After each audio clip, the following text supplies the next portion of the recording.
Very often you will hear people talk about page life expectancy and repeat by rote things that everyone else is saying. I have some ideas of my own about it. Over and over you're going to hear that a good value for page life expectancy is dependent upon an average.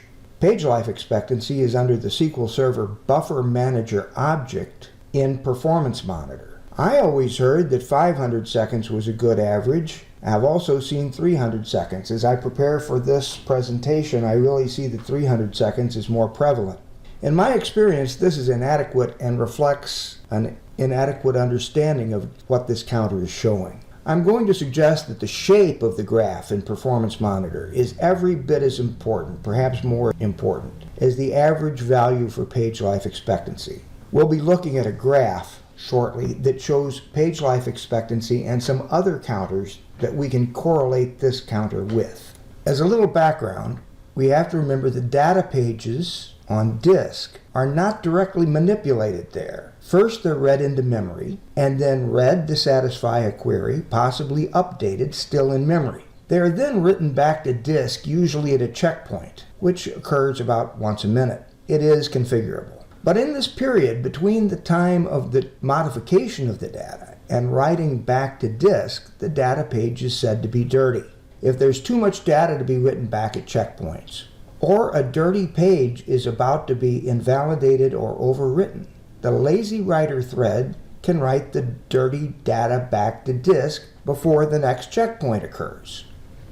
If we need to access data and have to get it from disk and then put it in memory before we use it, this takes orders of magnitude longer to perform than reading data that's already in memory. That's why we like page life expectancy. We want pages to have a long page life expectancy, so they'll be in memory for a long time to satisfy many queries. Pages that are used more often stay in memory longer and are available for more queries. This is using something like a least recently used algorithm, and if that isn't precisely what it is, it's very much like one. Just because data is modified and a dirty page is written to disk, this does not mean that the page is no longer available in memory. It's going to stay there until there's some reason for something to overwrite it. Sometimes it has to be overwritten because we need memory for different data, and so it is invalidated. Nothing really happens except that it's no longer available for queries and other things can overwrite it. If a page contains dirty data, then the lazy writer must write the page to disk immediately before it is invalidated and other data overwrites it. Now, very often to satisfy a query, SQL Server has to scan a large object, a table or an index, and there has to be sufficient free space in SQL Server buffers to read the entire object. If there aren't free pages already, then pages that haven't been used recently must be invalidated, and this might be a significant number of pages. This will affect the calculation for page life expectancy because some things that have been sitting around a long time contributing to the long page life expectancy are no longer available, and page life expectancy will plummet. This video is not going to show how to capture a performance monitor graph. Other videos will demonstrate that. We are going to look at an existing graph that captured data for about 15½ hours, and we'll look at various counters to see how they relate to page life expectancy. When we look at a profiler graph, the first thing I want to look at is a counter that is going to tell us about the operating system. I'm going to look at available megabytes. This is going to tell the amount of memory that the operating system has to satisfy requests from applications that start to run. If this value gets too low, if it gets to about 64 or 65 megabytes, the operating system is going to send out a message to all processes asking them to give back memory. Most of them can. SQL Server never responds quickly, which means that SQL Server will begin to use the paging file. And once SQL Server begins to use the paging file, none of these other numbers that we measure will have significance for diagnostic purposes. If we look at available megabytes, we'll see that it's reasonably flat and that it is averaging about 2,300 megabytes, 2.3 gigabytes, it multiplies that by 1/100th for the purpose of plotting it on the graph so that it will be between 0 and 100, the limit of our graphs. Notice that the number we see written out on this line, those are the actual numbers. That's the number of megabytes, and we apply the scaling factor to make the graph something that has a meaningful shape. Now, as we look at this graph, we're going to see that SQL Server is going to be having times when it needs memory, when it needs more memory than SQL Server has at the moment, or it appears to. And we can ask, well, why doesn't it use some of this memory? Because there's, on the average, 2 gigabytes left. And the reason is because this instance of SQL Server has a value set under Properties saying what the target server memory is as a limit, and that is at 20 gigabytes. The amount of memory that it actually is using is also about 20 gigabytes. So these two values we can see are limiting the amount of memory SQL Server can use. Actually, that's a maximum. Please remember that the ultimate determination of how much memory an application is using or a service is using is determined by the operating system, not by a setting within an application. And to the operating system, SQL Server is an application. So we can see that SQL Server has been limited here, that it is using a constant amount of memory, which is what we would expect, and it is what we would want. As an aside, I like to correlate this information with where we would set the target memory for SQL Server in Management Studio. If we go in and we look at Properties and then look at Memory, we'll see there's a maximum server memory in megabytes, and that is where we would set this value. We are not looking at the server that created the graph that we've been studying. Now, why this maximum server memory would be set at the rather bizarre value of 8003, I don't know. 8003, I don't know. However, it does give me the opportunity to mention that some people go to great lengths to make sure this is a power of 2 or divisible by 1024 or something like that, and I certainly don't do that. It is kind of odd for me to set something to 8003, however. As with everything else in Management Studio, we have to be able to do this by running a script or a stored procedure, and we have an easy way of seeing what that is. Let's change this to 8192. That will probably make somebody happy, and say, show me what that script is. And once we do, we'll see that we have a stored procedure that takes some parameters. One of them is the value that we're changing, which is max server memory. Notice that it is going ahead and setting show advanced options to true. Then it is going ahead and reconfiguring, and then setting show advanced options to false. So if we run this and then come back and look at the running value here, we'll see that it shows a running value of the new value. So let's uncheck these and now look at page life expectancy.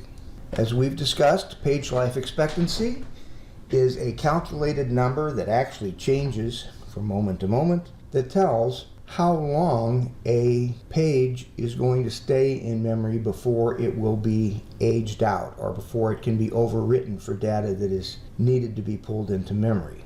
Now notice this number is really kind of bogus, because at this point it's saying that the number is 5,200 seconds, and it immediately plunges down to about 31 seconds. So it is constantly changing, so it's not making any guarantee. But there are some things we can notice if we look at this graph. One is that when the number is increasing, it always gradually increases over time. When it drops, it always precipitously drops. Now, why is that? What happens is that if things are not being aged out of memory, the calculation for how long a page stays in memory gradually increases. Because time is gradually increasing, pages are staying in memory without being aged out, so the number increases. But at some point, SQL Server may need to scan a large table or index because it doesn't have the information in it, perhaps, to do a more refined seek operation or to scan a region of a table or an index. So it clears out memory, it invalidates pages so that the entire object can be read into memory. And it's at that point that we see these precipitous drops. Pages which previously were being retained in memory are now marked as expendable, and they're no longer accessible to answer queries, and new data can be placed in there. So we see this is kind of what I call a sawtooth pattern, not a very pretty saw, but we see that things gradually increase and then precipitously drop, and then maybe precipitously drop again. The rises are always gradual. Notice here that at about 3 o'clock in the morning, nothing much is probably going on with the server, and as a result, nothing is being scanned, nothing large is being scanned and aged out, and so the page life expectancy continues to rise. Now, there are a couple of other things we can look to see how they correlate. One of them is that we can look and see how lazy writes correlate to this. And if we look at this, we'll see that the lazy writer has to get busy at those times that a large number of pages are freed up. And that is because some of those pages may have what we call dirty data. The pages in memory have not been written at a checkpoint back to the data file. And so they have to be written back before the page can be freed up. Normally, dirty pages are written back to the data file at checkpoints that occur about 1 a minute. But if they haven't been written back, they have to be written back before the page can be invalidated, the page can be freed up to accept new data. If we look at the page reads per second and page writes per second, I really don't have the correct objects being measured here in a meaningful way because I've looked at the total of the average disk seconds per read and write. Not particularly meaningful, except that we are seeing at these same times there is some activity there at those points also. That's because pages are being written back to disk because of the lazy writer, and they're also being read from disk for the object that is being scanned. If we look at the scans per second, the full scans per second, that's not particularly meaningful. And the reason is because we see that the number here goes from 0.9 to 1900 scans per second. It might be scanning a large number of very small objects. In this case, we're interested in very large objects that are being scanned in order to satisfy some query. What this means is that it's very likely that this database has tables that do not have indexes on them to answer queries in an optimal way. Ideally, we would like to see the page life expectancy be relatively flat. As we've said, conventional wisdom, best practices, whatever you want to call it, says that the average of the page life expectancy should be greater than 500 seconds. In my opinion, this is a very inadequate standard. What we're seeing here is a database that needs some tuning with some indexes. And I have seen databases where the minimum page life expectancy was still huge in the thousands of seconds. And yet the precipitous drops went from other tens of thousands of seconds down dramatically. That meant that those databases were scanning large objects, reading them from disk for the purpose of satisfying queries. Reading from disk is not an efficient operation. Those queries were performing horribly in comparison to what they could have been if they had proper indexes, in spite of the fact that page life expectancy was, by all other measures, huge. My suggestion is that we don't set a specific target value for page life expectancy. Ideally, it should be as flat as possible, meaning that there are no huge precipitous drops in value. This will be achieved by appropriate indexing so that scans of large objects will not be necessary. This whole discussion assumes we're talking about an online transaction processing database. Those databases should not require the scanning of large tables and indexes in order to satisfy queries. There are applications that must scan large objects, and this analysis does not apply to those databases.